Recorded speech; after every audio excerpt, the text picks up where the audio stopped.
जय हिंद दोस्तों। कैसे हैं आप लोग। तो आज हम बात करने वाले हैं अमेरिकन हॉरर स्टोरी सीज़न 1 के एपिसोड 1 और 2 के बारे में, जिसका नाम है द रबर वुमेन। एपिसोड की स्टार्टिंग में हमें स्कारलेट नाम की एक लड़की दिखाई जाती है जो कि अपने गे पेरेंट्स के साथ एक नए घर में शिफ्ट होने वाली थी। उसके पेरेंट्स का नाम होता है माइकल और ट्रॉय, और वो दोनों 20 साल से शादीशुदा थे और उन्होंने स्कारलेट को अडॉप्ट किया था और उसे अपने बच्चे की तरह ही मानते थे। वो तीनों अपने नए घर में जाते हैं जो कि दरअसल एक हॉन्टेड हाउस था, और उसे खरीदने के लिए कोई राजी नहीं था, लेकिन इन दोनों ने ये खरीदा था क्योंकि ये दोनों वहाँ पर एक बिजनेस करना चाहते थे। स्कारलेट जब अपना घर एक्सप्लोर करती है तो उसके डैड उससे पूछते हैं कि वो घर उसे कैसा लगा।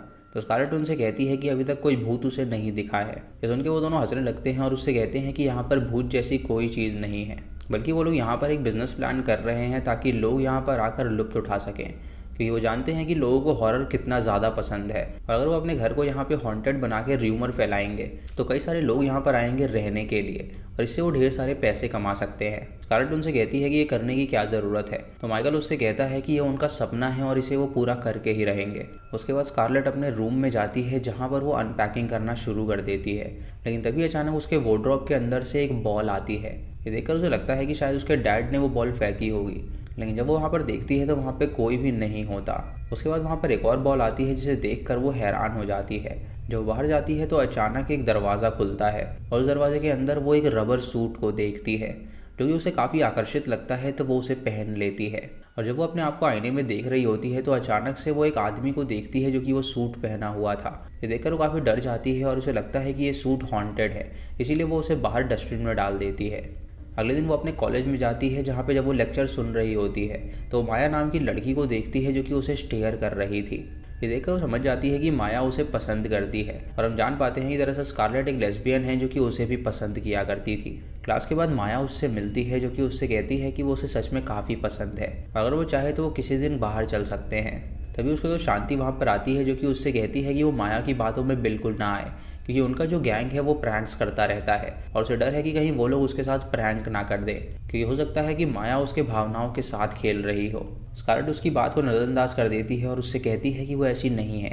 उसके बाद वो अपने घर जाती है और रात को माया के सपने देखने लगती है, जहाँ पे वो देखती है कि वो माया के साथ इंटीमेट हो रही है और उसने उसका गला दबा के उसे मार डाला है। जब वो अपनी आंखें खोलती है तो वो अपने कमरे में उसी रबर मैन को देखती है, और ये देखकर वो काफ़ी डर जाती है और ज़ोर से चिल्लाती है। अगली सुबह उसे माया का टेक्स्ट आता है जो कि उसे एक स्लीप ओवर के लिए बुला रही थी। तो स्कारलेट उससे कहती है कि वो वहाँ पर आने के लिए तैयार है। तभी स्कारलेट को उसके पेरेंट्स बुलाते हैं और उससे कहते हैं कि उन्होंने उसका लैपटॉप चेक किया था, और उस लैपटॉप के अंदर वो कई सारी अश्लील फिल्में देखती है जो कि उसके दिमाग के लिए बिल्कुल भी अच्छी नहीं है, क्योंकि ऐसे उसका दिमाग काफ़ी वॉयलेंट हो जाएगा। ये सुन के वो हैरान हो जाती है और उन दोनों से कहती है कि ये उसका पर्सनल मैटर है, तो वो अपने लैपटॉप में कुछ भी करे वो उसकी मर्ज़ी। उसके पेरेंट्स उससे कहते हैं कि वो ना तो अब उस स्लीप ओवर में जाएगी और ना ही वो दोबारा उस साइट को चेक करेगी, क्योंकि उन दोनों ने चाइल्ड लॉक लगा दिया है। जब वो स्कूल में जाती है तो माया फिर से उसे देखती है और उसे देखकर उसे काफ़ी ज़्यादा अच्छा लग रहा था। रात को स्कारलेट जब अपने घर में होती है तो अचानक से फिर से उसे वही सूट मिलता है, जिसे देखकर वो हैरान हो जाती है और सोचती है कि आखिर ये वापस कैसे आ गया। उसे लगता है कि शायद उसके डैड ने वापस लाया होगा, इसलिए वो उनके साथ एक प्रैंक करने का सोचती है। वो सूट को पहन लेती है और चाकू लेकर उनके कमरे में चली जाती है और उन दोनों को डराने लगती है, लेकिन वो सूट काफ़ी अडल्ट होता है जिसकी वजह से उसके पेरेंट्स उसे देखकर उसे डांटने लगते हैं। और जब वो सूट को फेंकने के लिए कहते हैं तो वो उस चाकू से अपने पिता का हाथ काट देती है, जिससे कि उन्हें काफ़ी अजीब लगता है और वो सोचते हैं कि उन्हें साइकाइट्रिस्ट के पास उसे ले जाना चाहिए। अगले दिन वो साइकाइट्रिस्ट को अपने घर में बुलाते हैं, जहाँ पे उसे बताते हैं कि दरअसल स्कारलेट के साथ बचपन में एक इंसिडेंट हुआ था। दरअसल उसे एक औरत ने किडनैप कर लिया था और 10 दिन तक वो उनसे दूर रही थी। स्कारलेट उससे कहती है कि उस औरत ने उसके साथ कुछ भी गलत काम नहीं किया था, लेकिन उसके पेरेंट्स का मानना था कि ये आक्रामक नेचर वहीं से आया है। साइकाइट्रिस्ट उसे समझाती है कि वो एक्सट्रीम कंटेंट देखना बंद करे, क्योंकि वो उसके लिए बिल्कुल भी अच्छा नहीं है। हम उनके कमरे में किसी को देख पाते हैं जो कि उस साइकाइट्रिस्ट की बातें सुन रहा था, और जब वो साइकाइट्रिस्ट वहाँ से जाने लगती है तो अचानक से उस पर एक आत्मा हमला कर देती है, और वो आत्मा कोई और नहीं बल्कि उस रबर मैन की आत्मा थी जो कि उसका गला काट के उसे जान से मार डालता है। कुछ देर बाद माइकल जब वहाँ पर आता है तो बेसमेंट के बाहर उसे ढेर सारा खून मिलता है, और ये बात वो ट्रॉय को बताता है और उसे देखकर वो काफ़ी ज़्यादा हैरान हो जाते हैं। वो सूट को तुरंत जला देते हैं ताकि फिर से वो सूट वापस ना आ सके। रात को स्कारलेट तैयार हो जाती है स्लीप ओवर पे जाने के लिए, और जब वो अपने पिता से बताने के लिए जाती है तो वो दोनों घोड़े बेचकर सो रहे थे, जिसकी वजह से वो बिना बताए ही उन्हें वहाँ पर चली जाती है। माया और उसके बाकी तीनों दोस्त भी वहाँ पर मौजूद होती हैं, और माया उससे कहती है कि क्यों ना वो उसके रूम में चले, उसे उससे कुछ बात करनी है। जब माया उसे उसके रूम में ले जाती है तो वो उसे किस करने लगती है और स्कारलेट देखकर उससे पूछती है कि कहीं वो उससे मजाक तो नहीं कर रही, कि उसे लगता है कि वो स्ट्रेट है और वो बस उस पर एक्सपेरिमेंट कर रही है। माया उससे कहती है कि ऐसा कुछ भी नहीं है, वो उसे पसंद करती है, तभी वो उसे अपने रूम के अंदर लेकर आई है और ये कह के वो उसे किस कर देती है। तभी स्कारलेट के फ़ोन पे कई सारे मैसेज आते हैं और जब वो मैसेज को चेक करती है तो वो शांति के मैसेजेस थे, जो कि उसे बता रही थी कि दरअसल वो लोग लाइव स्ट्रीमिंग कर रहे हैं जो भी उनकी कॉन्वर्जेशन हो रही है और कॉलेज के सारे बच्चे उसे देख रहे हैं। ये जानकर वो हैरान हो जाती है और माया उसका मजाक उड़ाने लगती है और वो काफ़ी ज़्यादा बुरा फील करती है और बाहर जाकर वो रोने लगती है। वो शांति को कॉल करके पूछती है कि उन लोगों ने क्या क्या सुनाया, तो वो उससे कहती है कि उन लोगों ने सारी कॉन्वर्जेशन लाइव स्ट्रीम पे सुना दी है। स्कारलेट को बहुत ही ज़्यादा गुस्सा आता है और वो तुरंत अपने घर चली जाती है और उसके बाद वो माया को फ़ोन करती है और उससे कहती है कि वो आत्महत्या करने वाली है, क्योंकि उनकी वजह से उसकी ज़िंदगी पूरी तरह ख़राब हो गई है। और अपने आत्महत्या के नोट में वो उन चारों का नाम भी लिखेगी, क्योंकि उनकी वजह से ही वो ये आत्महत्या कर रही है। अगर वो लोग चाहते हैं कि वो आत्महत्या ना करे तो वो चारों 10 मिनट में उसके घर में आ जाएं। माया जब ये सुनती है तो वो काफ़ी ज़्यादा डर जाती है और वो अपने दोस्तों को लेकर तुरंत उसके घर में पहुंचती है, जहाँ पे वो लोग जब लाइट ऑन करते हैं तो लाइट ऑन ही नहीं हो रही थी। तभी उसे स्कारलेट का टेक्स्ट आता है कि वो लोग बेसमेंट में आ जाएं और जब वो लोग बेसमेंट में जाने वाले होते हैं तो वहाँ पर उन्हें कुछ भूत नज़र आते हैं, जिसे देखकर वो डर जाते हैं। उन्हें लगता है कि अब स्कारलेट उनके साथ प्रैंक कर रही है, लेकिन जब वो बेसमेंट के अंदर जाते हैं तो वहाँ पर उन्हें सच में भूत नज़र आता है और तभी वहाँ पर स्कारलेट वो रबर सूट पहन के आती है जिसके हाथ में चाकू था और वो एक एक करके उन चारों को जान से मार डालती है। अगले दिन वो उन चारों की बॉडीज़ को दीवार के अंदर दफना देती है और जब उसके पेरेंट्स वहाँ पर आते हैं तो उस दीवार पे काम करता हुआ देखकर उसे वो हैरान हो जाते हैं और उसे पूछते हैं कि आखिर वो ये सब क्या कर रही है। वो उनसे कहती है कि वो बस उनका हाथ बटाना चाहती थी, इसीलिए उसने उस दीवार को रिपेयर कर दिया। और उसके पेरेंट्स से सुन के खुश हो जाते हैं और उसे गले से लगा लेते हैं। तभी वो अपने सामने उस साइकाइट्रिस्ट को देखती है, जो कि उससे कहती है कि उसे सेशन की बहुत ज़्यादा ज़रूरत है, क्योंकि उसने उन चारों को जान से मार डाला है। स्कारलेट उससे कहती है कि उन चारों को मार के उसे काफ़ी ज़्यादा अच्छा फील हो रहा है।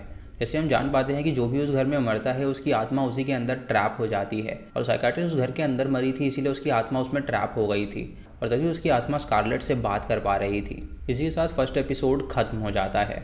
सेकंड एपिसोड की स्टार्टिंग में हमें रूबी नाम की एक लड़की दिखाई जाती है, जो कि बहुत साल पहले उसी घर में रहा करती थी। रूबी ने उसी घर में अपने केयर टेकर्स को मार डाला था और वो खुद भी मर चुकी थी, जिसकी वजह से अब उसकी आत्मा उस घर में भटक रही थी। रूबी की आत्मा जब स्कारलेट से मिलती है तो वो उसे बताती है कि जब वो 6 साल की थी तो उसके माता पिता एक कार क्रैश में मारे गए थे और उसके बाद वो अपने अंकल टोनी के साथ रहने लगी थी। लेकिन उसका अंकल टोनी बिल्कुल भी कूल नहीं था, कि जब वो थोड़ी सी बड़ी हुई थी तो उसने उसे मारना पीटना स्टार्ट कर दिया था और चंद पैसों के लिए उसने उसे एक फैमिली को बेच दिया। लेकिन उसे वो फैमिली बहुत ही परेशान करती थी, इसीलिए उन फैमिली वालों को ही उसने जान से मार डाला और उसके बाद उसने खुद को भी जान से मार डाला था। स्कारलेट उससे कहती है कि यहाँ पे अगर कोई मरता है तो क्या वो पूरी तरह यहाँ पे स्टक हो जाता है, तो वो उससे कहती है कि ये जगह है वो एक तरह की मौत और ज़िंदगी के बीच की जगह है और इस घर में जो कोई भी मरता है उसकी आत्मा यहीं पर ट्रैप हो जाती है, जो ये कभी यहाँ से आज़ाद नहीं हो पाती और सिर्फ हैलोवीन ही ऐसा दिन है जब वो आज़ाद हो पाते हैं और बाहर घूम सकते हैं और उन्हें नॉर्मल लोग देख भी सकते हैं। स्कारलेट ये बात जानकर उससे कहती है कि वो मरना नहीं चाहती, तो रूबी उससे कहती है कि वो इस बारे में ढंग से सोच ले, अगर वो मर जाएगी तो वो सारी ज़िंदगी एक साथ यहाँ पे खुशी खुशी रह सकते हैं। कुछ दिन बाद उनके घर में कुछ डिटेक्टिव्स आते हैं, जो कि वहाँ पे उन 4 मिसिंग लड़कियों के बारे में पूछने के लिए आए थे। उसके पेरेंट्स उससे कहते हैं कि वो उन 4 लड़कियों के बारे में नहीं जानते कि वो कहाँ पर चली गई, लेकिन डिटेक्टिव उनसे कहते हैं कि उन्हें लगता है कि स्कारलेट ने उनके साथ कुछ किया है, जो पिछली रात को उनके फ़ोन की लोकेशन यहीं पर दिखा रही थी। ये सुन के उसके पेरेंट्स उनसे कहते हैं कि उनकी बेटी सिर्फ 16 साल की है, जिसको वो परेशान करना बंद करे तो वो यहाँ से चले जाएं। रात को स्कारलेट जब किचन में होती है तो साइकाइट्रिस्ट उससे मिलने के लिए आती है और वहाँ पर वो 4 लड़कियों की आत्माएं भी आ जाती हैं, जो कि उससे बदला लेने के लिए आई थी। उसे कहती हैं कि उसने उन्हें मारकर बिल्कुल भी अच्छा नहीं किया। तभी वहाँ पर रूबी आती है, जो कि उन 4 से कहती है कि अगर वो 4 उसके नज़दीक भी आएंगे तो वो उन सबका गला काट देगी। ये सुन के वो सारी लड़कियाँ डर जाती हैं और वहाँ से चली जाती हैं। उसके बाद हमें 2 महीने बाद की कहानी दिखाई जाती है, जहाँ पे पुलिस ने अब उन लड़कियों की तलाश भी बंद कर दी थी, क्योंकि उन्हें कोई भी सबूत नहीं मिल रहा था कि आखिर वो कहाँ पर चली गई।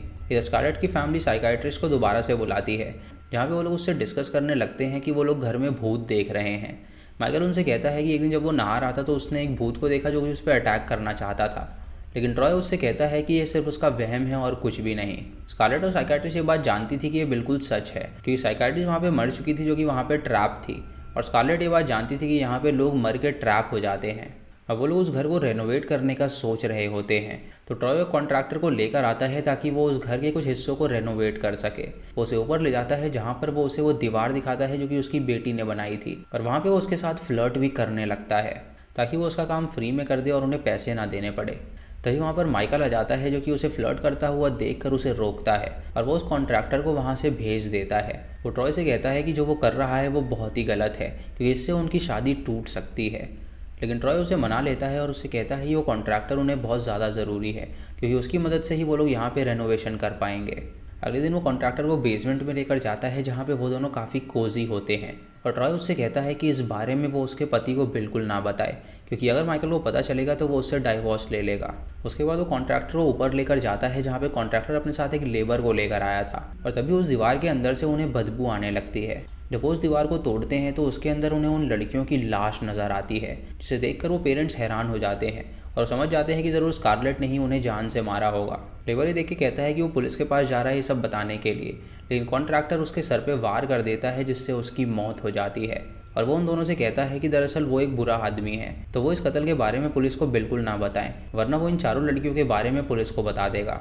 वो कॉन्ट्रैक्टर माइक को बता देता है कि दरअसल ट्रॉय ने उसको चीट किया है, और ट्रॉय ये सुनकर काफ़ी गुस्सा हो जाता है और उन दोनों की लड़ाई होने लगती है। तभी वो कॉन्ट्रैक्टर को वहाँ से जाने के लिए कहते हैं, और जब कॉन्ट्रैक्टर वहाँ पे जा रहा होता है तो अचानक से वो रबर मैन उसके आगे आके उसे जान से मार डालता है, और वो दोनों ये देखकर काफ़ी ज़्यादा डर जाते हैं। स्कारलेट जब कॉलेज से वापस आती है तो उसे अपने घर में कई सारे लोगों की लाशें मिलती हैं, और ये देखकर वो डर जाती है, और तभी वो उनकी आत्माओं को वहाँ पर ट्रैप हुआ देख पाती है। वो देखती है कि उसके पेरेंट्स भी मारे गए हैं, और अपने पेरेंट्स की आत्मा के पास वो जाती है उनसे बात करने के लिए, जहाँ पे उसके पेरेंट्स उससे कहते हैं कि उन्हें नहीं पता था कि मरने के बाद वो ऐसे यहाँ पर ट्रैप हो जाएंगे।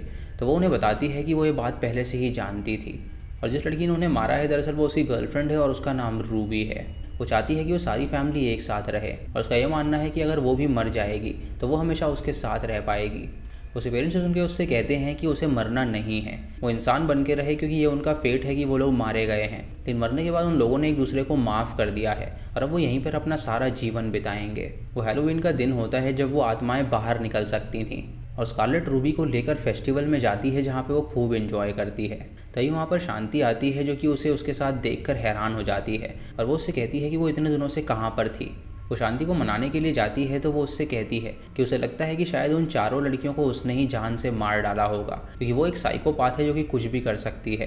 तभी वो चारों लड़कियों की आत्मा वहाँ पर आ जाती है, और माया उसे बताती है कि उसने बिल्कुल सही कहा, वो चारों मर चुके हैं और उसी ने उन्हें मारा है। तभी वहाँ पर रूबी भी आ जाती है जो कि उन चारों से कहती है कि वो चारों यहाँ से निकल जाएं, और उसके बाद वो शांति को ये सीक्रेट छुपाने के लिए कहती है। उसके बाद जब सुबह होने वाली होती है तो उन्हें वापस उस घर के अंदर जाना होता है, और जब वो वापस उस घर के अंदर जा रहे होते हैं तो स्कारलेट उन सभी आत्माओं से कहती है कि वो एक इंसान बन के ही रहना चाहती है, लेकिन वो हमेशा इस घर में आएगी उन सबसे मिलने के लिए, तो वो उसे ये मौका ज़रूर दें। ये सुन के वो चारों लड़कियां और रूबी उसकी बात मान लेती हैं, और स्कारलेट अपने पेरेंट्स से विदाई लेती है जहाँ पे वो अपना सामान पैक करके उस घर से निकलने वाली होती है। वो रूबी से कहती है कि वो उससे मिलने आया करेगी, और उसके बाद वो वहाँ से निकल जाती है अपने आगे की पढ़ाई करने के लिए। एक दिन रूबी को कॉल आता है, और जब वो कॉल को पिक करती है तो स्कारलेट उसे बताती है कि उसने उसके अंकल को ढूंढ लिया है, और अब वो यहाँ पर आई है उसे जान से मारने के लिए। ये सुन के रूबी खुश हो जाती है और उससे कहती है कि वो रिकॉर्डिंग पे उसके चीखने की आवाज़ उसे ज़रूर सुनाए। वो उसके अंकल के पास जाती है और उसे जान से मार डालती है, और उसके बाद हमें अगले साल की कहानी दिखाई जाती है जहाँ पे जब हैलोवीन होता है तो स्कारलेट अपनी गर्लफ्रेंड रूबी से मिलने के लिए आती है, और रूबी तुरंत उसके जाके गले लग जाती है, और ये एपिसोड यहीं पर ख़त्म हो जाता है। एपिसोड 3 का नाम है ड्राइव इन, और ये कहानी शुरू होती है जहाँ पे हम एक कपल को देखते हैं जिनका नाम होता है चैड और केली, और ये दोनों एक दूसरे से बहुत ज़्यादा प्यार किया करते थे। ये दोनों कॉलेज स्टूडेंट्स होते हैं और अगले दिन इनका एग्ज़ाम होता है, और केली चैड के घर में पढ़ाई करने आई होती है, लेकिन ये लोग पढ़ाई बिल्कुल नहीं कर रहे होते। ये दोनों मेकआउट कर रहे होते हैं और वहाँ पे इंटीमेट होना चाहते थे, लेकिन चैड जब एक कदम आगे बढ़ता है तो केली उसे रोक देती है और उसे कहती है कि वो अभी पूरी तरह तैयार नहीं है तो वो ये काम नहीं कर सकती। ऐसे चैड को काफ़ी बुरा लगता है और वो उससे कहता है कि वो बिल्कुल भी नाटक ना करे, क्योंकि वो जानता है कि पहले वो किसी के साथ रिलेशनशिप में रह चुकी है और उसने वो ज़रूर किया ही होगा। तो केली उससे कहती है कि उसने आज तक किसी के साथ वो नहीं किया। वो काफ़ी गुस्सा हो जाती है और तुरंत उसके घर से चली जाती है। अगले दिन चैड जब कॉलेज जाता है तो वो अपने दोस्त मीलो और क्विन से मिलता है, जहाँ पे वो उन्हें पिछली रात के इंसिडेंट के बारे में बताता है और उनसे कहता है कि कल रात भी वो उसके साथ इंटीमेट नहीं हो पाया क्योंकि उसकी गर्लफ्रेंड को बिल्कुल भी कंफर्टेबल फील नहीं होता है। ये सुन के मिलो और चैड उससे कहते हैं कि वो लड़की है तो उसे थोड़ा सा टाइम तो लगेगा ही, लेकिन उसे यहाँ पर एक चाल चलनी होगी जिसकी वजह से वो इंटीमेट हो सकता है। चैड उनसे पूछता है कि आखिर वो क्या करने के लिए कह रहे हैं, तो वो दोनों उसे बताते हैं कि दरअसल एक ऐसी मूवी है जिसका नाम है रैबिट रैबिट, और ये मूवी कर्स्ड बताई जाती है और जो कोई भी इसे देखता है वो पागल हो जाता है। पिछली बार इस मूवी की स्क्रीनिंग 1980s में हुई थी, और जब लोगों ने इन्हें देखा था तो एक दूसरे को वो लोग मारने लगे थे। तब से ये मूवी बैन कर दी गई, लेकिन डायरेक्टर इसे फिर से रिलीज़ कर रहा है क्योंकि उसने इस फिल्म की कॉपी चुरा के रखी हुई थी और एक ड्राइव इन सिनेमा हॉल में इसे रिलीज़ किया जा रहा है। ये once in a lifetime offer है तो उन्हें वहाँ पर ज़रूर जाना चाहिए, और अगर वो केली को भी वहाँ पर लेकर आएगा तो हो सकता है कि वो उसके साथ वहाँ पर इंटीमेट हो जाए, क्योंकि ये जो फिल्म है वो इतनी डरावनी है कि वो उसके गले से ही लग जाएगी। चैट को आइडिया काफ़ी पसंद आता है और घर जाके वो उस मूवी के बारे में सर्च करने लगता है, जहाँ पर उसे यूट्यूब पर एक वीडियो नज़र आती है जहाँ उस डायरेक्टर को कोर्ट के अंदर जज ने कहा था कि उसे 15 साल की सज़ा हो रही है क्योंकि उसकी मूवी की वजह से कई सारे मासूम लोग मारे गए हैं और उसकी जो मूवी है वो पूरी तरह कर्स्ड है। ये बात सुन के उस डायरेक्टर ने उस कोर्ट के अंदर उस जज को बुरी तरह पीटा था और उसके बाद वो 15 साल के लिए जेल में चला गया था। चैड ये भी देखता है तो वो समझ जाता है कि ये मूवी सच में डरावनी ही होगी, तो क्यों ना वो उसे अपनी गर्लफ्रेंड के साथ देखने के लिए जाए। फिर हमें कॉलेज का सीन दिखाया जाता है जहाँ पे अगले दिन केली अपनी दोस्त के साथ होती है। केली उसे बताती है कि वो अपने बॉयफ्रेंड चैड के साथ इंटीमेट नहीं हो पाई, तो वो उससे कहती है कि उसे लगता है कि वो उस चीज़ से बहुत ज़्यादा डरती है, लेकिन वो धीरे धीरे उसको ओवरकम कर लेगी तो वो चिंता ना करे। उसके बाद चैड उससे मिलने के लिए आता है जो कि उससे माफ़ी मांगता है उस रात के लिए, और वो उसे माफ़ कर देती है। तो चैड उसे उस मूवी के बारे में बताता है और उसे बताता है कि ये once in a lifetime offer है तो उन्हें वहाँ पर चलना ही चाहिए ताकि वो लोग उस मूवी को एंजॉय कर सकें। ये सुनने के लिए उसकी बात मान लेती है और वहाँ पर जाने के लिए राज़ी हो जाती है। शाम को उस ड्राइव इन के बाहर हम 2 कर्मचारियों को देखते हैं जो कि वहाँ पर साफ़ सफाई कर रहे थे। एक लड़का वहाँ पर आकर एक बूढ़ी लेडी से कहता है कि ये फिल्म सच में कर्स है या नहीं, तो वो लेडी उसे बताती है कि वो करीब 50 साल से यहाँ पे फिल्में लगाई जा रही है और आज तक उसे ऐसी कोई भी फिल्म नहीं मिली जो कर्स्ड हो। 1986 में ये फिल्म रिलीज़ करी गई थी और उसके बाद आज ये फिल्म लग रही है, तो हो सकता है कि शायद ये कोई अर्बन लेजेंड हो जिसकी वजह से इतनी पब्लिसिटी हुई है कि कई सारे लोग इसे देखना चाहते हैं। जब चैड और केली अंदर जा रहे होते हैं तो जाली के पीछे से एक लेडी उन्हें एक पोस्टर दिखाती है और उनसे कहती है कि वो इस फिल्म को बिल्कुल ना देखें, क्योंकि 1986 में थिएटर में वो ये फिल्म देखने के लिए गई थी, लेकिन वहाँ पर ये फिल्म देखकर लोग पागल हो गए थे और एक दूसरे को मारने लगे थे। उस लेडी की बात कोई भी नहीं सुनता और वो सभी अंदर चले जाते हैं रैबिट रैबिट मूवी देखने के लिए, और उसे बताती है कि जब वो पिछली बार ये मूवी देखने गई थी तो ये मूवी देखने के बाद उसके बॉयफ्रेंड ने उसकी आंखें ही चबा ली थी, जिसकी वजह से वो एक आंख से अंधी हो गई है। उसे कहती है कि वो किसी भी हाल में इस फिल्म को बिल्कुल ना देखे क्योंकि ये एक कर्स्ड फिल्म है जो कि उन सबको मार डालेगी। चैड और केली उसकी बात नहीं सुनते और वो मूवी देखने के लिए चले जाते हैं। इधर प्रोजेक्टर लेडी जब प्रोजेक्टर को स्टार्ट करने के लिए जा रही होती है तो वहाँ पर उस मूवी का डायरेक्टर भी आ जाता है जो कि उससे कहता है कि ये वन टाइम एक्सपीरियंस है, तो ये जो फिल्म है वो बिल्कुल अच्छे से लगाए। वो लेडी उससे कहती है कि वो 50 साल से यहाँ पे फिल्म लगा रही है, तो वो उसे ना सिखाए कि फ़िल्म कैसे लगाई जाती है। इतना ही बोल के वो डायरेक्टर वहाँ से चला जाता है और जब वो फिल्म स्टार्ट होती है तो सभी उस फिल्म को देखने लगते हैं, लेकिन केली और चैड आपस में काफ़ी कोजी हो रहे होते हैं और उनका ध्यान फिल्म की तरफ बिल्कुल नहीं होता। बाकी जो भी लोग उस फिल्म को देख रहे होते हैं अचानक से उन सबकी आंखें काली हो जाती हैं और उस फिल्म को देखने के बाद वो सभी एक ज़ॉम्बी की तरह बन जाते हैं जो कि सिर्फ एक दूसरे का मांस खाना चाहते थे। इधर बूढ़ी लेडी जब ये देखती है तो वो उस फिल्म को बंद करने के लिए जाती है प्रोजेक्टर रूम में, लेकिन प्रोजेक्टर रूम में जो काम कर रही होती है वो पूरी तरह से शापित हो गई थी और वो उस लेडी को देखकर उस पर अटैक कर देती है और एक चाकू से उसकी दूसरी आंख फोड़ देती है, जिससे उस लेडी की वहीं पर मौत हो जाती है। तभी वहाँ पर वो प्रोजेक्टर वाला लड़का आता है जो कि उसे रोकने की कोशिश करता है, लेकिन वो बंदी उसे भी जान से मार डालती है और उसका मांस खाने लगती है। इधर ड्राइव में भी सारे लोग अपना आपा खो देते हैं और एक दूसरे का मांस खाने लगते हैं। केली और चैड जब ये देखते हैं तो वो काफ़ी ज़्यादा हैरान हो जाते हैं, लेकिन तभी केली देखती है कि उसकी गाड़ी के ऊपर उसी की दोस्त आके बैठ गई है जो कि वो अपने सेंसेस में नहीं है और वो उसे मारना चाहती है, इसीलिए वो गाड़ी को दीवार में ठोक देती है जिससे उसके दोस्त की मौत हो जाती है। उसके बाद वो दोनों भागकर उस बिल्डिंग के अंदर घुस जाते हैं और सारे लोग उनका पीछा करते हैं उन्हें नोच खाने के लिए, लेकिन वो लोग दरवाज़ा बंद कर देते हैं जिससे उनकी जान बच जाती है। जब वो प्रोजेक्टर रूम में पहुंचते हैं तो देखते हैं कि वहाँ पे 2 लाशें पड़ी हुई हैं, तो समझ जाते हैं कि ज़रूर यहाँ पर भी कोई मौजूद होगा जिसने इन्हें मारा है। तभी वहाँ पर वो प्रोजेक्टर लेडी आ जाती है जो कि चैड को जान से मारना चाहती है, लेकिन चैड तुरंत एक रील उठाकर उसके सर पे मारता है जिससे उसकी मौत हो जाती है। उसके बाद चैड वहीं पर बेहोश हो जाता है क्योंकि ये सब देखकर वो काफ़ी ज़्यादा डर गया था। कुछ देर बाद जब उसकी आंखें खुलती हैं तो वो देखता है कि अब सुबह हो चुकी है और वो अपनी गर्लफ्रेंड से पूछता है कि अब वो आगे क्या करेंगे। उसकी गर्लफ्रेंड उसे बताती है कि इसकी दूसरी स्क्रीनिंग आज शाम को होने वाली है, तो उन्हें किसी भी हाल में वो कॉपी को लेना होगा और उसे जला देना होगा, ताकि उस स्क्रीनिंग पर भी ऐसा हाल बिल्कुल ना हो। ये सुन के वो तैयार हो जाता है उसके साथ वहाँ पर जाने के लिए, और जब वो वहाँ पर जा रहे होते हैं तो उनका एक दोस्त उठ के उन पर अटैक करता है, लेकिन वो उसे जान से मार डालते हैं और उसके बाद आगे बढ़ते हैं। वो डायरेक्टर के कैंप पर वैन में पहुँचते हैं, क्योंकि वो जानते थे कि वो जो आखिरी कॉपी है वो उसके पास ही होगी। वो डायरेक्टर के वैन में जाके उस पर गन तान देते हैं और उसे कहते हैं कि उसके फिल्म की वजह से उनके सारे दोस्त मारे गए हैं। डायरेक्टर उनसे कहता है कि शायद उन दोनों ने उसका मास्टरपीस देखा नहीं, तभी वो दोनों सर्वाइव कर पाए। उन्हें बताता है कि जिसे वो कचड़ा फिल्म कह रहे हैं, दरअसल वो एक मास्टरपीस फिल्म है। उसने अपनी जी जान लगाई थी वो फिल्म बनाने के लिए।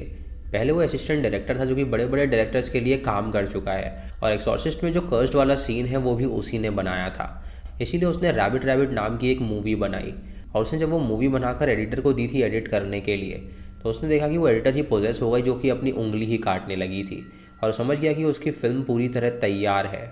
उसके बाद 1986 में उसने उसे थिएटर में रिलीज़ किया, जिसे देखकर वहाँ के लोग एक दूसरे को ही मारने लगे थे। और फिर उसे 15 साल की जेल हो गई, लेकिन जेल के अंदर उसने बहुत सारी पढ़ाई करी ताकि वो उसकी कॉपी फिर से बना सके, और बाहर आने के बाद वो कॉपी बनाने में कामयाब हो गया। कैरी और चैड उससे फिल्म की आखिरी कॉपी मांगते हैं, तो वो उन्हें बता देता है कि आखिरी कॉपी कहाँ पर है, और वो लोग उस कॉपी को जला देते हैं और उसकी टांग में उसे शूट करके वहीं पे छोड़ देते हैं, जिससे उसकी कैंपर वैन में आग लग जाती है। और डायरेक्टर उससे कहता है कि चाहे वो कितनी भी कोशिश कर लें, इस मूवी की कॉपीज़ बिल्कुल भी ख़त्म नहीं होने वाली। कैंपर वैन में आग लगने की वजह से उसकी मौत हो जाती है, और उसके बाद केली और चैड अपने घर में जाकर इंटीमेट होते हैं, और हम उनके कंप्यूटर के स्क्रीन पर देख पाते हैं कि वो जो रैबिट रैबिट मूवी है वो अब नेटफ्लिक्स पे रिलीज़ करी जा रही है, जहाँ पे कई सारे लोग उसे देख रहे हैं और शहर में कई सारे बॉम्ब फूट रहे हैं। जैसे हम जान पाते हैं कि शहर में कई सारे लोगों ने उसे देख लिया है और वहाँ पे तबाही शुरू हो चुकी है।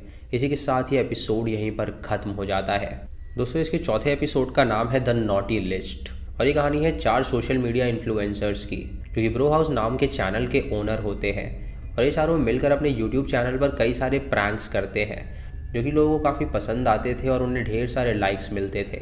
इन चारों के नाम होते हैं बैरी, जिन, जेम्स और वॉट, और इनमें से जो बैरी था वो इनका कैमरा मैन था, जो कि कैमरे के आगे बहुत ही कम आता था, और जिन, जेम्स और वॉट ये तीनों ही अक्सर प्रैंक किया करते थे। एक दिन जब ये लोग एक डैम के पास बैठे होते हैं तो वहाँ पर दूर एक आदमी को देखते हैं, जो कि उस डैम के ऊपर वाले पुल से छलांग लगाने वाला था। जिन उनसे कहता है कि ना वो उसे रिकॉर्ड करें और अपने चैनल पे पोस्ट करें, जिससे कि लोगों को काफ़ी ज़्यादा मज़ा आएगा। लेकिन बैरी उनसे कहता है कि उन्हें उसे रोकना चाहिए ताकि उसकी जान बच सके, लेकिन बाकी 2 बंदे जिन की बात से मंजूर थे। इसीलिए बैरी उसकी वीडियो रिकॉर्ड करता है, और जब वो बंदा नीचे कूदता है तो उसकी मौत हो जाती है। शाम को जब पार्टी होती है तो वो उस वीडियो को पब्लिश कर देते हैं, क्योंकि उन्हें लग रहा था कि ये काफ़ी ज़्यादा कूल चीज़ है। लेकिन जब उनके पार्टी के व्यूअर्स उस वीडियो को देखते हैं तो उन्हें काफ़ी ज़्यादा बुरा लगता है, इसीलिए वो लोग उन्हें अनफॉलो कर देते हैं और वहाँ से चले जाते हैं। अगली सुबह जब वे चारों उठते हैं तो देखते हैं कि इनके 50,000 फॉलोअर्स गिर गए हैं और कई सारे लोग नेगेटिव कमेंट्स कर रहे हैं, और अभी सोचने लगते हैं कि आखिर इन्हें क्या करना चाहिए। ये फैसला करते हैं कि क्यों ना ये प्रिटेंड करें कि ये लोग होमोसेक्सुअल हैं, क्योंकि लड़कियों को होमो बंदे बहुत ही पसंद आते हैं, और हो सकता है कि लड़कियाँ इन्हें बहुत ज़्यादा सब्सक्राइब करें। इसीलिए लोग प्रिटेंड करने लगते हैं कि ये लोग होमोज़ हैं, और ये भी पैतरा काम नहीं आता, जिसकी वजह से इनके और भी सब्सक्राइबर्स गिरने लगते हैं। अब इनके पास कोई भी कंटेंट नहीं होता जिसकी वजह से ये फेमस हो सके, क्योंकि इनका डाउनफॉल स्टार्ट हो चुका था। लेकिन फिर ये लोग देखते हैं कि क्यों ना ये क्रिसमस कंटेंट बनाए, जहाँ पे एक मॉल में जाकर वहाँ के एम्प्लॉयज़ को परेशान करने लगते हैं, और उसके बाद ये सेंटा के पास जाते हैं जहाँ पर वो उसका भी मजाक उड़ाते हैं। जैसे कि वो सेंटा जिन को नीचे फेंक देता है और उससे कहता है कि उसे इसका भुगतान करना पड़ेगा। तभी वहाँ सिक्योरिटी आ जाती है तो वो चारों वहाँ से भाग निकलते हैं। शाम को जब चारों उस वीडियो को पोस्ट करते हैं तो किसी को भी वो वीडियो बिल्कुल पसंद नहीं आ रही थी, और सभी लोग इन्हें गालियाँ दे रहे थे, क्योंकि ये लोग एम्प्लॉयज़ का मजाक उड़ा रहे थे जो कि वहाँ पे सिर्फ अपना काम कर रहे थे। तभी वॉट कहता है कि उन्हें कुछ और ट्राई करना पड़ेगा, और वो बेसमेंट में चला जाता है बियर लेने के लिए। और जिनको पुलिस की तरफ से एक कॉल आता है, जहाँ पे पुलिस ऑफिसर उसे बताती है कि दरअसल जिस आदमी के साथ उन्होंने आज प्रैंक किया है वो सेंटा है ही नहीं, वो एक कातिल है जिसने असली सेंटा को मार डाला और उसके कपड़े पहन लिए। ये सुन के जिन हैरान हो जाता है और सोचता है कि आखिर ऐसा कैसे हो सकता है। जब वॉट बेसमेंट में होता है तो वो फ्रिज खोलता है बियर लेने के लिए, लेकिन तभी उसे फ्रिज के अंदर एक कैमरा नज़र आता है। तभी उसके पीछे से वो किलर आता है जो कि उसकी गर्दन मोड़ के उसे जान से मार डालता है, और इस वीडियो को वो सोशल मीडिया पे पोस्ट कर देता है। और जब ये लोग उस वीडियो को देखते हैं तो उन्हें लगता है कि शायद वॉट उनसे मजाक कर रहा होगा। जिन तुरंत नीचे जाता है देखने के लिए कि यह सच में है या नहीं, और वॉट की ये मरने की वीडियो देखकर उनके फॉलोअर्स तेज़ी से बढ़ने लगते हैं। जिन जब नीचे होता है तो अचानक से वो सेंटा क्लॉज उसके सामने आ जाता है, जो कि उसे बुरी तरह पीटता है और एक वायर उसके गले में बांध के उसे स्विमिंग पूल में फेंक देता है, जिससे कि उसे करंट लग जाता है और जिन की मौत हो जाती है। बैरी और जेम्स अब सोचने लगते हैं कि आखिर जिन वापस क्यों नहीं आया, और सोचने लगते हैं कि क्या ये सच में तो नहीं कि वो कातिल यहाँ पर आ गया हो और उन्हें मार रहा हो। तभी पुलिस को कॉल करते हैं और उस कातिल के बारे में बताते हैं, लेकिन पुलिस को वहाँ पे आने में काफ़ी ज़्यादा टाइम था, इसलिए वो दोनों फैसला करते हैं क्यों ना वो यहाँ से भाग निकले। जब वो दोनों कार की तरफ जा रहे होते हैं तो वो कातिल वहाँ पर एक गन लेकर आता है, जिससे वो जेम्स को शूट कर देता है और उसकी मौत हो जाती है। और बैरी को भी वो शूट करता है, लेकिन गोली उसके पैर में लग जाती है, जिससे कि वो रेंगते हुए घर के अंदर जाता है और दरवाजे को लॉक कर देता है। और उसके बाद वो अपने फॉलोअर्स को लिखता है कि वो बैरी है और यहाँ पर एक कातिल आ गया है जिसने उसके दोस्तों को मार डाला है और बहुत जल्द वो भी मरने वाला है। लोगों को उसके मैसेज से लगता है कि शायद वो प्रैंक कर रहा है, इसीलिए लोग उन्हें फॉलो करने लगते हैं और उनके 5 मिलियन सब्सक्राइबर्स पूरे हो जाते हैं। अब वो कातिल ऊपर चिमनी से मिट्टी का तेल फेंकता है और उसके बाद उनके घर में आग लगा देता है, जिससे कि बैरी को भी आग लग जाती है और वो स्विमिंग पूल में जाके आग बुझाने की कोशिश करता है, लेकिन तब काफ़ी लेट हो चुका था और उसकी मौत हो जाती है। अगली सुबह पुलिस जब वहाँ पर पहुँचती है तो वो देखती है कि वहाँ पे क्रिसमस ट्री है, वो भी उनकी लाश का, क्योंकि उस कातिल ने उनके सर से लेकर पैर सब काट दिया था और क्रिसमस ट्री पे चिपका दिया था। उसके बाद वो सेंटा क्लॉज कातिल दूसरे सेंटा के पास जाता है उसका भेस लेने के लिए, और इसी के साथ ये एपिसोड यहीं पर ख़त्म हो जाता है। यानी कि दोस्तों इन लोगों ने गलत आदमी के साथ प्रैंक कर दिया था, जिसकी सज़ा इन चारों को। एपिसोड 5 का नाम है बाल, जो कि एक डीमन का नाम होता है। एपिसोड की स्टार्टिंग में हमें एक कपल दिखाया जाता है जिनके नाम होते हैं लिव और मैट, और ये दोनों कई सालों से बच्चा ट्राई कर रहे थे, लेकिन इनका भी बच्चा नहीं हो पा रहा था। ये हॉस्पिटल आए होते हैं जहाँ पे डॉक्टर से मिलते हैं, जहाँ डॉक्टर उनसे कहता है कि उनमें से एक बच्चा करने के योग्य नहीं है, तो भलाई इसी में है कि वो लोग कोई बच्चा अडॉप्ट कर ले। लेकिन लिव उससे कहती है कि वो अडॉप्शन के लिए बिल्कुल भी तैयार नहीं है। मैट एक एक्टर होता है जो कि कई सारी फिल्मों में काम कर चुका था, और वो अपनी वाइफ लिव से कहता है कि वो जा रहा है गाड़ी निकालने के लिए, तो कुछ देर बाद बाहर आ जाए। उसके बाद लिव जब रिसेप्शन पे जाती है तो उसे बेरेंडेटा नाम की एक लड़की मिलती है, जो कि उससे कहती है कि उसका पति उसे काफ़ी ज़्यादा प्यार करता है। लिव उससे कहती है कि उन्हें डॉक्टर के साथ एक और अपॉइंटमेंट फिक्स करना है, तो बेरेंडेटा उससे कहती है कि क्यों ना वो कुछ और ट्राई करे। वो उसे बाल डीमन का एक पुतला देती है जो कि स्ट्रक्चर्ड नहीं था, और वो उससे कहती है कि ये एक जादुई पुतला है जिसका नाम सुमेरियन है और इसे बेबीलोनियन भी कहा जाता है, और अगर बिस्तर के नीचे रख के इसे सोया जाए तो ऐसा माना जाता है कि बच्चा हो जाता है। ये सुन के लिए वो उससे कहती है कि वो सारी चीज़ें ट्राई कर चुकी है, लेकिन वो हमेशा नाकामयाब रही है, तो अगर वो एक चीज़ और ट्राई कर लेगी तो इसमें कोई बुराई नहीं है। उसकी बात मान के वो उस पुतले को रख लेती है और रात को वो उसे अपने बेड के नीचे डाल देती है, और उसके बाद वो अपने पति के साथ सोती है। फिर हमें 1 साल बाद की कहानी दिखाई जाती है, जहाँ पे उस रिचुअल की वजह से लिव को एक बच्चा हो गया था, और उसने नॉर्मा नाम की एक केयर टेकर भी रखी हुई थी उसके बच्चे और घर का ख्याल रखने के लिए। मैट कई सारे प्रोजेक्ट्स के लिए जाता था, जिसकी वजह से वो घर में नहीं रह पाता था, और लिव को अकेले ही उस बच्चे का ध्यान रखना पड़ता था। लेकिन लिव को लगता था कि उसका बच्चा उसको माँ मानता ही नहीं है, क्योंकि जब भी वो उसके पास होता है वो रोता रहता है, और अगर वो किसी और के गोद में जाता है तो वो शांत हो जाता है। रात को लिव अपने बिस्तर के नीचे से उस पुतले को बाहर निकालती है और देखती है कि वो पुतला कुछ बदल सा गया है। उसके सींग निकल आए हैं और उसका फेस भी काफ़ी ईविल सा लग रहा है। ये देखकर वो काफ़ी डर जाती है और वो अपने क्लोजेट के एक डब्बे में उसे डाल देती है। तभी वहाँ मैट आ जाता है, जो कि अपनी शूटिंग छोड़कर घर में आ गया था। तो लिव उससे पूछती है कि आखिर वो शूटिंग छोड़कर यहाँ पर क्यों आ गया। वो उससे कहता है कि उसे उसकी चिंता हो रही थी, क्योंकि वो अकेले ही बच्चे का ख्याल रखती है और वो अपने बच्चे को देख तक नहीं पाता। लिव उससे कहती है कि उसे भी बुरा लगता है कि वो घर में नहीं रह पाता है। तो मैट उससे कहता है कि वो चिंता ना करे, वो जल्दी इस फिल्म को ख़त्म करेगा और उसके बाद वो यहाँ पर रहने के लिए आ जाएगा। उसके बाद लिव उसे बताती है कि उसे लगता है कि उसका जो बच्चा है वो उसे माँ मानता ही नहीं है। ये सुन के मैट उससे कहता है कि ऐसा सोचना बिल्कुल नॉर्मल है, क्योंकि पहली बार उसे बच्चा हुआ है और उसकी बॉडी बहुत ज़्यादा चेंज हो गई है, जिसकी वजह से ऐसा सोचना बिल्कुल नॉर्मल बात है। उसके हार्मोन्स में कुछ ना कुछ डिसऑर्डर हो गया है, जिसकी वजह से उसे ये सब थॉट्स आ रहे हैं। तो वो बिल्कुल भी चिंता ना करे। वो उसे एक डॉक्टर सजेस्ट कर रहा है जो कि यहाँ पर आएगी और उसे बताएगी कि उसे आगे क्या करना है। ये सुन के लिए खुश हो जाती है कि उसका पति उसका कितना ख्याल रखता है। और जब वो रात को सो रही होती है तो अचानक से उसे अपने बच्चे के वेबकैम से कुछ आवाज़ आती है।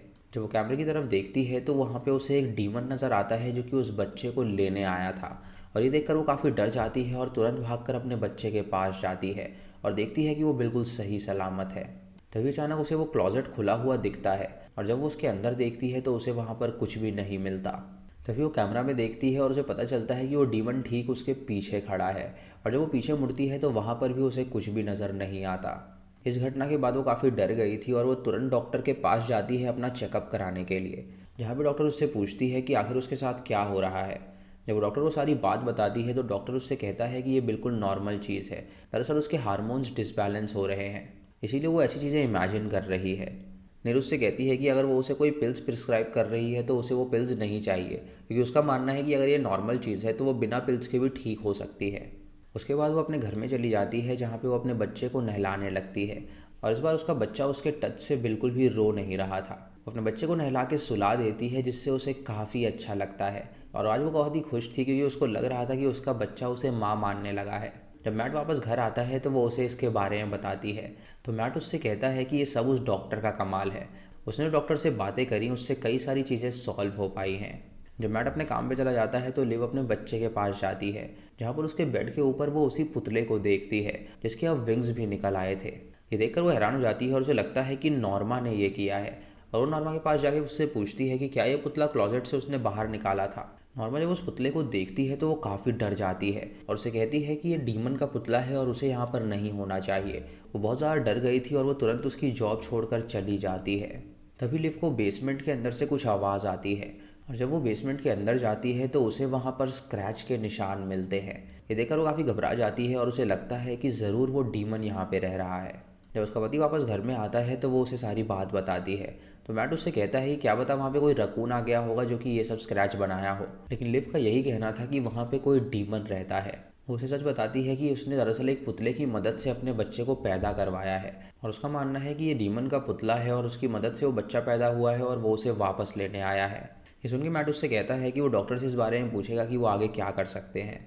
रात को लिव इंटरनेट पे सर्च करती है उस पुतले के बारे में, और उसे पता चलता है कि दरअसल वो एक डीमन का पुतला है जिसका नाम बाल डीमन है, और उसे गॉड ऑफ फर्टिलिटी भी कहा जाता है, क्योंकि वो एक ऐसी डिमोनिक एंटिटी है जिसकी मदद से लोग बच्चे पैदा किया करते थे। लेकिन बच्चे के पैदा होते ही वो डीमन बच्चे को अपने साथ ले जाता था। उसके बाद वो अपने बच्चे के कमरे में जाती है, जहाँ पे उसे कुछ आवाज़ आती है और उसे लगता है कि शायद वो डीमन कुछ उससे कहना चाहता है। अगले दिन वो उस आवाज़ को एकदम क्लीन करती है और सुनती है, तो उसे लगता है कि डीमन ने ये कहा है कि वो उसके बच्चे को चाहता है। वो मैट को भी वो ऑडियो सुनाती है, लेकिन मैट को कुछ भी समझ में नहीं आ रहा था, इसीलिए मैट वहाँ पे डॉक्टर को ले आता है और उससे कहता है कि वो इससे बात करे। जब डॉक्टर उस ऑडियो को सुनती है तो उसे भी कुछ भी सुनाई नहीं देता, और वो उसे कुछ पिल्स प्रिस्क्राइब करती है ताकि वो उसे खाकर चैन से सो सके। रात को मैट के कुछ दोस्त उसके घर में आए होते हैं, जहाँ पे वो सभी जब एंजॉय कर रहे थे तो वहाँ पे उन्हें एक वीजी बोर्ड मिलता है, तो वो लोग डिसाइड करते हैं कि क्यों ना वो लोग उसके साथ कुछ खेलें। वो सभी उस पर अपनी उंगलियाँ रखते हैं और पूछते हैं कि क्या यहाँ पे कोई स्पिरिट है या नहीं। तो तभी वो बोर्ड हिलता है और उसमें लिखा हुआ आता है कि उसे उसका बच्चा चाहिए। ये देखकर लिव काफ़ी डर जाती है और वो तुरंत चिल्लाने लगती है, और मैट उससे कहता है कि वो ऐसी हरकत बिल्कुल ना करे, क्योंकि इससे उनके दोस्तों को बिल्कुल भी अच्छा नहीं लगेगा।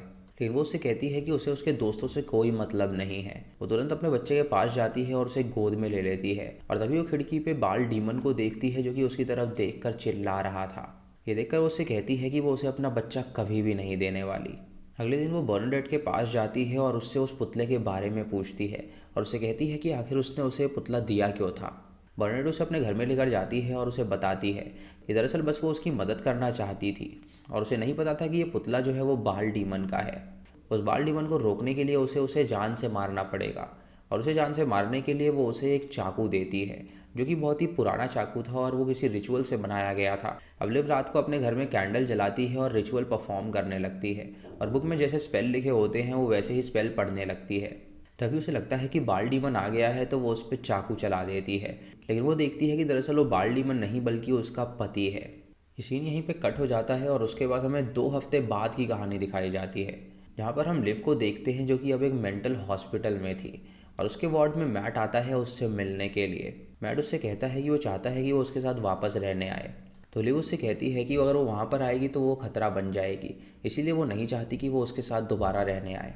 मैट उससे कहता है कि वो अपना ख्याल रखे और वहाँ से चला जाता है, और जब वो अपनी गाड़ी में जाता है तो हम उसकी गाड़ी में बर्नाडेट को देखते हैं, जो कि उसे आते ही किस करती है, और हम समझ जाते हैं कि दरअसल ये दोनों रिलेशनशिप में हैं और मैट अपनी वाइफ को धोखा दे रहा है।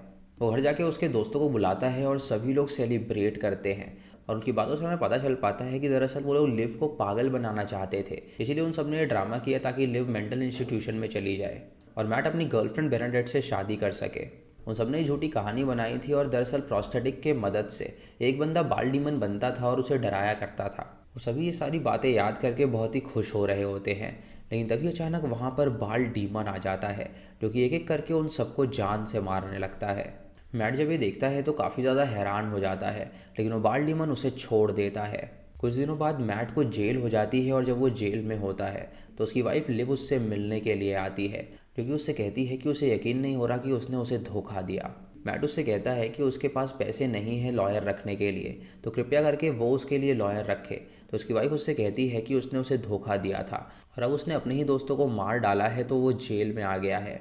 मैट उससे कहता है कि उसे बाल डीमन ने मारा है, जो कि सच में है, लेकिन निब उससे कहती है कि वो सिर्फ उसकी मनगढ़ंत कहानियाँ थी जो कि उसने उसे सुनाई थी। ये कह के वो वहाँ से चली जाती है और जब रात को वो अपने घर में होती है तो बाल डीमन उससे मिलने के लिए आता है।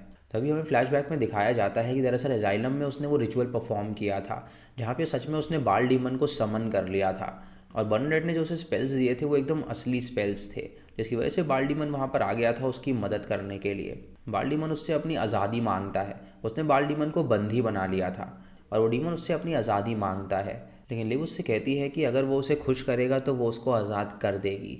और इसी के साथ ही एपिसोड यहीं पर ख़त्म हो जाता है। दोस्तों, सेकंड एपिसोड का नाम है फेरल, और ये कहानी है एक परिवार की जो कि एक ट्रिप पे जा रहे थे। इस परिवार में होते हैं एक कपल जे और एडी, और उनका एक छोटा बच्चा जिसका नाम होता है जेकब। ये सभी जंगल में कैंपिंग करने जा रहे थे, जिसके लिए काफ़ी ज़्यादा एक्साइटेड थे।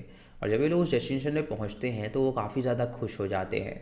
रात को जे और एडी अपने बच्चे को टेंट में सुला देते हैं और उसके बाद वो खुद भी सोने के लिए जाते हैं, तो उनके पीछे हम एक आदमी को देखते हैं जो कि जंगल की ओर से उन्हें घूर रहा था। अगली सुबह जब वो उठते हैं तो जेकब और जे फिशिंग के लिए जा रहे होते हैं, जहाँ पे जेकब उसके साथ हाइड एंड सीक खेलने लगता है। इधर एडी के टेंट के पास उसे खून नज़र आता है, और जब वो उस खून को फॉलो करते हुए आगे जाती है तो उसे एक मरा हुआ डियर मिलता है, जिसे बड़ी बेरहमी से किसी ने जान से मार डाला था। इधर जे जब जेकब को ढूंढ रहा होता है तो जेकब उसे कहीं पर भी नहीं मिलता, जैसे उसे लगता है कि शायद उसका बेटा गायब हो गया है। तभी एडी वहाँ पर आती है और उससे कहती है कि यहाँ पे खतरा है, तो वो बताए कि उसका बेटा कहाँ पर है, लेकिन वो उससे कहता है कि उसका बेटा खो गया है। ये देखकर एडी बहुत ज़्यादा रोने लगती है, और उसके बाद हमें 10 साल बाद की कहानी दिखाई जाती है, जहाँ पर जे और एडी अब पूरी तरह अलग हो चुके थे, क्योंकि एडी जे को जिम्मेदार मानती थी उसके बच्चे को खोने का। जे जब अपने घर में होता है तो उससे बॉब नाम का एक हंटर मिलने के लिए आता है, जो कि उससे कहता है कि उसने उसके बच्चे को वुड्स में देखा है, जो कि 10 साल पहले वहाँ पर खो गया था। ये उसकी बात पे यकीन नहीं करता, तो वो उसे एक फ़ोटो दिखाता है जिसमें ऐसा लग रहा था कि शायद वो लड़का उसका बच्चा ही है। तभी वो हंटर उसे उसकी वॉच दिखाता है और उसे कहता है कि उस बच्चे से ये वॉच गिरी थी।